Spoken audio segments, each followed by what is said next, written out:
الحمدللہ، اللہ کا لاکھ لاکھ شکر ہے کہ جس نے اپنی یاد کی توفیق اور موقع فراہم کیا۔ لاکھوں اور کروڑوں درود حضرت محمد مصطفیٰ احمد مجتبیٰ حبیب کبریاء امام الانبیاء خاتم النبیین صلی اللہ علیہ وآلہ وسلم کی ذات پر کہ جن کے طفیل مالک الملک نے یہ مہربانی فرمائی۔ آج ہم بات کریں گے ذکر کی اقسام کی، اور یہ بھی بتائیں گے کہ کس حاجت کے پورا کرنے کے لیے کون سا ذکر کرنا چاہیے اور کس قسم کا ذکر کرنا چاہیے، اس کا مقررہ وقت کیا ہے اور اس کی تعداد کیا ہے۔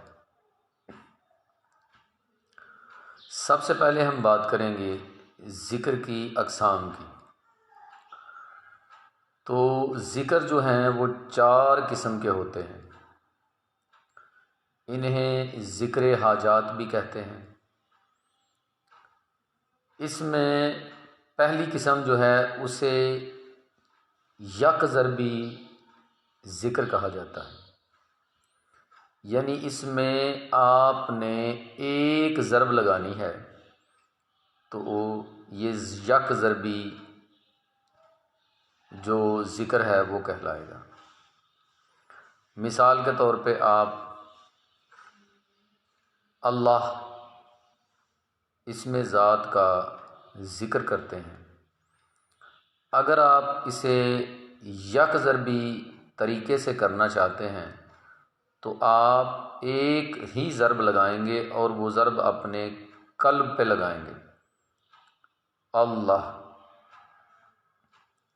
یعنی آپ اپنے دل کی طرف ضرب لگائیں گے، اللہ۔ آپ کی ایک ضرب ہوگی اور وہ دل کی طرف ہوگی۔ یہ یک ضربی ذکر کرنے کا طریقہ ہے۔ دوسری قسم ہے 2 ضربی ذکر کی۔ اب 2 ضربی ذکر جو ہے اس میں آپ پہلی ضرب جو ہے اپنے دائیں گھٹنے پر لگائیں گے اور دوسری ضرب جو ہے وہ دل پر لگائیں گے۔ آپ یہ خیال کریں گے کہ اللہ کی ذات جو ہے وہ پہلی ضرب والی جگہ پہ بھی اور دوسری ضرب والی جگہ پہ بھی موجود ہے۔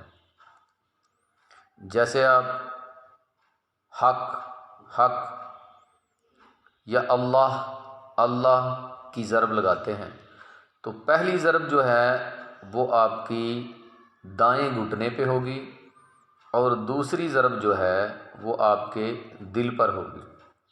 یہ 2 ضربی ذکر ہے۔ اب اس کے لیے بیٹھنے کا طریقہ یہ ہے کہ پہلی ضرب اور دوسری ضرب یعنی یک ضربی اور 2 ضربی دونوں حالتوں میں جب آپ ذکر کریں گے تو آپ 2 زانوں بیٹھیں گے، 2 زانوں بیٹھ کے یہ دونوں قسم کا ذکر آپ کریں گے۔ اب بات کرتے ہیں ان کے وقت کی۔ تو وقت جو ہے وہ فجر کی نماز کے بعد اور مغرب کی نماز کے بعد جو ہے وہ سب سے بہترین وقت ہے ان اذکار کے کرنے کا۔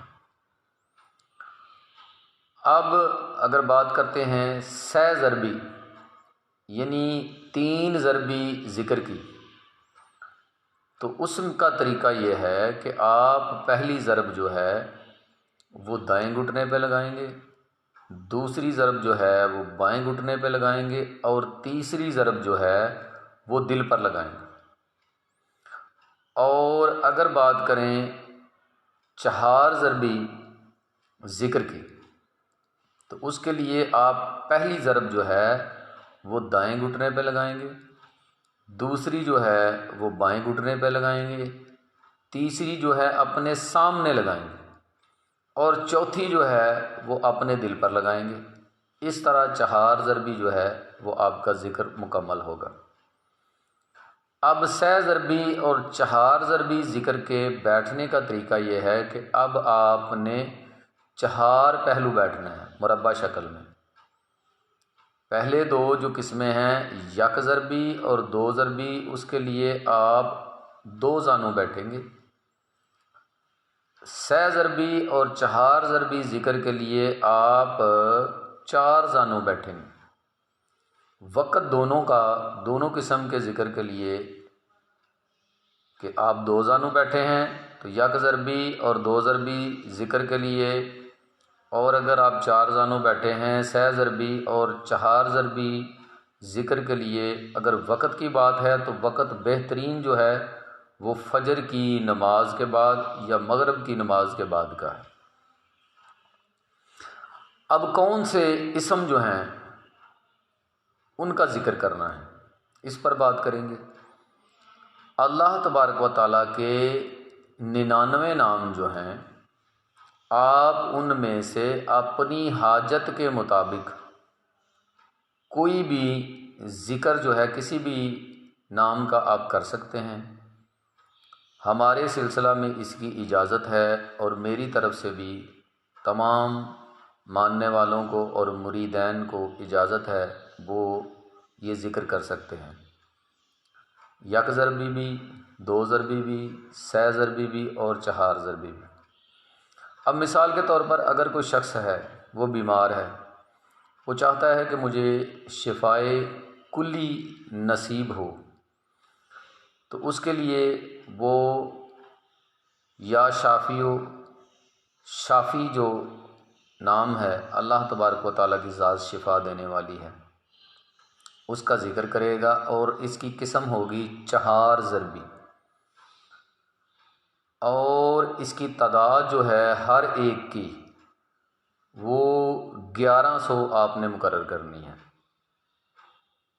بعض سلسلے جو ہیں ان میں اس کی تعداد جو ہے وہ 1000 تک بھی ہے، لیکن ہمارے سلسلہ میں 1100 اس کی تعداد جو ہے وہ مقرر ہے۔ آپ نے 1100 مرتبہ ہی یہ ذکر کرنا ہے۔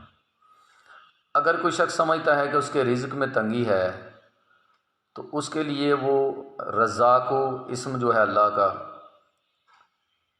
اس کا ذکر کرے، اور اس کی بھی 4 ضربی ذکر کی قسم جو ہے اس طرح کرے، اور فجر کی نماز کے بعد کرے، کیونکہ اللہ کی ذات جو ہے وہ رزق صبح کے وقت تقسیم کرتی ہے، تو بہتر یہ ہے کہ فجر کی نماز کے بعد رزاق جو اللہ کا اسم ہے اس کا ذکر کرے۔ انشاءاللہ چند دنوں کے بعد ہی اللہ تبارک و تعالی بہت سی اطراف سے اس کے لیے رزق کے اسباب جو ہے وہ پیدا فرما دے گا، اور اس کی تنگی دور ہو جائے گی۔